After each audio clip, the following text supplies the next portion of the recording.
Hello అండి, welcome to our channel Akhil home style cooking. ఈరోజు మన వీడియో వచ్చేసి 2 రకాల స్వీట్ రెసిపీస్ అండి. అది పాలు విరిగిపోయినప్పుడు ఆ పాలతో ఏం స్వీట్ చేసుకోవచ్చు, అలాగే బాదుషా కూడా ఈ వీడియోలో అయితే చూసేయండి. ఈ విధంగా కూడా ఒకసారి అయితే ట్రై చేసి చూడండి, చాలా టేస్టీగా వస్తాయి. అంతే ఈజీగా కూడా చేసుకోవచ్చు.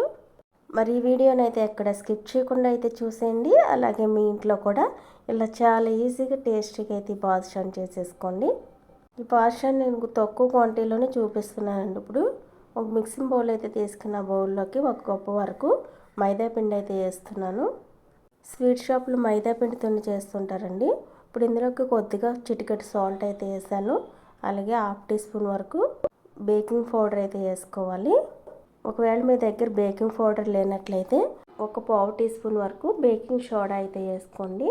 ఒకసారి మొత్తం కలిపేసి నెక్స్ట్ ఇందులోకి 1 స్పూన్ వరకు నెయ్యి కానీ డాల్డా కానీ వేసుకోండి. నెయ్యి వేస్తున్నట్లయితే కొంచెం వెచ్చబెట్టి అయితే వేసుకోండి. వేసిన తర్వాత మరలా ఒకసారి పిండి అంతటి కలిసేట్టే కలపండి. చూడండి, కలిపిన తర్వాత కొద్దిగా వాటర్ అయితే పోసుకుంటూ ఈ పిండిని చపాతీ ముద్దలాగా అయితే కలిపేసుకోవాలి. చూడండి, ఈ విధంగా బాగా మిక్స్ అయ్యేలాగా ఒక 4-5 నిమిషాల పాటు కలుపుకొని మూత పెట్టేసి ఒక అరగంట సేపు పక్కన పెట్టేయండి. అరగంట తర్వాత ఇప్పుడు నేను చూపిస్తున్నాను. ఈ పిండిలో లేయర్స్, ఎయిర్ గ్యాప్స్ లాంటివి ఏర్పడతాయండి. ఇప్పుడు అస్సలు కలపకూడదు. ఈ పిండిని బాదుషా పొంగుతూ లోపల లేయర్స్ కింద గొల్లగా రావాలంటే అస్సలు కలుపుకండి. కలుపుకోకుండా మనకి ఏ సైజులో బాదుషాలు కావాలో దానికి తగ్గట్టుగా పిండి ముద్దలను అయితే తీసుకుని ఇలా రౌండ్ బాల్ కింద చేసుకోవాలి. ఇలా బాల్ కింద చేసిన తర్వాత చూడండి, ఇలా అరచేతుల మధ్య లైట్గా ప్రెస్ చేయాలి. మరీ గట్టిగా ప్రెస్ చేయకండి. ఇలా లైట్గా ప్రెస్ చేసి ఫింగర్తో ఈ విధంగా హోల్డ్ చేసుకోవాలి. ఇంతేనండి, చాలా ఈజీగా అయితే చేసుకోవచ్చు ఈ బాదుషాల్ని. ఇలా పిండి మొత్తాన్ని బాదుషాల కింద అయితే చేసేసుకుందాం. నేను తీసుకున్న పిండి తక్కువే కాబట్టి చాలా పాస్ట్గా అయితే ఈ విధంగా చేసేస్తానండి. ఇప్పుడు మూత పెట్టేసి పక్కన పెడతాం. ఈ లోపల పాకం అయితే ప్రిపేర్ చేసుకుందాం. స్టవ్ ఆన్ చేసి ఏదైనా ఒక గిన్నె అయితే పెట్టి మనం ఏ కప్పుతో అయితే మైదా తీసుకున్నామో అదే కప్పుతో 1/4 కప్పు వరకు పంచదార వేసుకోవాలి. 1/2 కప్పు వరకు వాటర్ అయితే పోసుకోండి. ఫ్లేమ్ మీడియంలో పెట్టుకుని షుగర్ని మెల్ట్ అవ్వనివ్వాలి.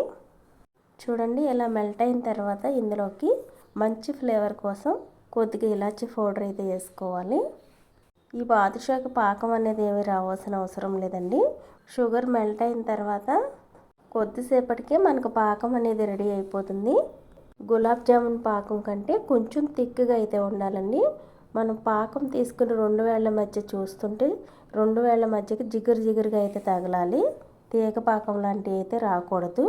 జిగురుగా తగిలితే సరిపోతుంది. చూడండి, ఇప్పుడు జిగురుగా అయితే ఉంది. స్టవ్ ఆఫ్ చేసేస్తున్నాను.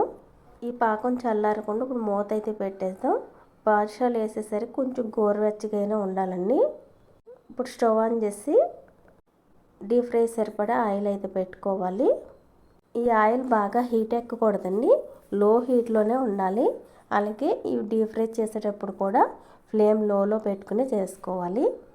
చూడండి, ఇలా ఆయిల్ సరిపడా బాదుషాలను అయితే వేసేసుకోవాలి. ఇలా బాదుషాలను వేసేసిన తర్వాత లో ఫ్లేమ్లో మాత్రమే ఈ బాదుషాలని డీప్ ఫ్రై చేసుకోవాలండి. ఇలా పొంగుతూ పైకి అయితే వస్తాయి. ఈ బాదుషాలు ఫ్రై అవ్వడానికి కొంచెం టైం ఎక్కువగానే పడుతుందండి. ఒకవైపు ఫ్రై అయిన తర్వాత రెండో వైపుకి అయితే టర్న్ చేసుకోవాలి. మీరు ఫ్రై అవ్వకుండా తిప్పేసిన అలాగే హై ఫ్లేమ్లో ఫ్రై చేసేసినా సరే బ్రేక్ అయిపోతాయండి బాదుషాలు.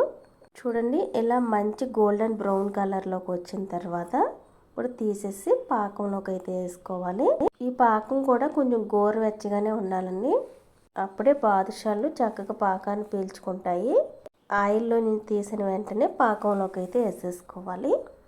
నేనైతే మొత్తం బాదుషాలన్నిటిని ఒకేసారి ఫ్రై చేసేసానండి. ఈ పాకం పట్టిన గిన్నె అయితే కొంచెం చిన్నదిగా అయిపోయింది. ఇలా బాదుషాలు వేసేసిన తర్వాత పాకాన్ని అయితే పట్టించాలి. ఒక 6 నుంచి 7 నిమిషాల పాటు అయినా ఈ బాదుషాలకి పాకాన్ని పట్టించాలి. ఈ 6 నిమిషాల లోపు మధ్యలో బాదుషాలు కలుపుతూ బాదుషాల పైన పాకాన్ని పోస్తూ అయితే ఉండాలి. చూడండి, పాకం అయితే మొత్తం పీల్చేస్తాయి. పాకం కూడా కరెక్ట్గా అయితే సరిపోయిందండి. ఒక్కొక్కసారి మనం 1 కప్పు మైదాకి 1 కప్పు వరకు షుగర్ తీసేసుకున్నట్లయితే కొంచెం పాకం అయితే మిగులుతుంది. నేను 3/4 కప్పు తీసుకున్నాను కాబట్టి కరెక్ట్గా సరిపోయిందండి. చూడండి లోపల వరకు పాకాన్ని పీల్చుకుని చాలా జ్యూసీగా అయితే వచ్చాయి. మరి బాదుషా రెసిపీ మీకు నచ్చిందా? ఈ వీడియోకి ఒక లైక్ చేయండి, సబ్స్క్రైబ్ చేసుకోండి. మన నెక్స్ట్ వీడియో కూడా ఇప్పుడైతే చూసేయండి. మన ఇళ్ళల్లో ఒక్కొక్కసారి పాలు అయితే ఇరిగిపోతూ ఉంటాయండి. పాలు ఇరిగిపోయినప్పుడు మనకు బాధ అయితే వేస్తుంది. అయ్యో పాలు ఇరిగిపోయినాయి అనుకుంటాము. ఆ ఇరిగిన పాలతోనైతే ఇలా స్వీట్ కానీ పాల పన్నీర్ కానీ కర్రీ చేసుకోవడానికి చాలా యూజెస్ అయ్యేసే రెసిపీస్ అయితే చేసుకోవచ్చండి. ఇప్పుడైతే మా ఇంట్లో నేను పాలు కాస్తుండగానే పాలు అయితే ఇరిగిపోయాయి. అస్సలు బాధపడుకోకుండా లెమన్ జ్యూస్ అయితే వేసాను.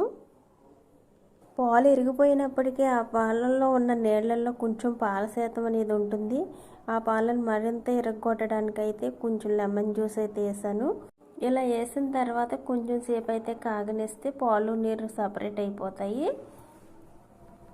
ఇప్పుడైతే ఒక గిన్నె స్టైనర్ అయితే తీసుకోవాలి. గిన్నె పైన స్టైనర్ అయితే పెట్టి ఆ ఇరిగిన పాలను అయితే వేసేసుకోవాలి. వేసిన తర్వాత నిమ్మరసం అయితే వేసాను కదా, నిమ్మరసం ఫ్లేవర్ అంతా పోయేదాకా అయితే వాటర్ అయితే పోసుకుని ఇలా ఫిల్టర్ చేసేసుకోవాలి. ఇలా ఫిల్టర్ చేసిన తర్వాత అయితే ఒక కళాయి అయితే తీసుకుని దానిలోకి అయితే వేసేసాను. ఇలా వేసిన తర్వాత ఇప్పుడైతే స్టవ్ ఆన్ చేసి స్టవ్ మీద అయితే పెట్టేయాలి. పెట్టిన తర్వాత ఇందులో పంచదార అయితే వేసుకోవాలి. నేను తీసుకున్న దాన్ని తగ్గట్టుగా అయితే పంచదార అయితే వేసాను. మన స్వీట్నెస్ తగ్గట్టుగా అయితే వేసుకోవాలి. పంచదార మెల్ట్ అయిన దాకా ఇలా కలుపుతూ ఉండాలి. చూడండి ఇదంతా దగ్గరగా అయితే ఎగిరిపోవాలి మొత్తం.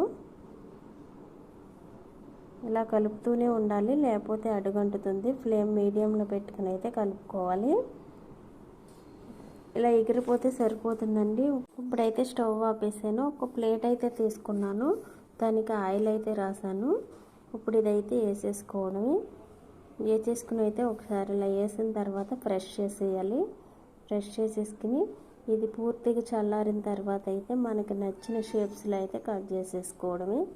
ఇలా పాలు ఇరిగినప్పుడు అస్సలు బాధపడుకోకుండా ఇలాంటి స్వీట్ రెసిపీస్ కానీ పాల పన్నీర్ కానీ చేసేసుకోవచ్చు. నేనైతే ఇలా ఈజీగా అయితే స్వీట్ చేసేసాను. ఇప్పుడు ఇది బాగా చల్లారిన తర్వాత కట్ చేసిన తర్వాత పీసెస్ కింద అయితే తీసుకోవడమే.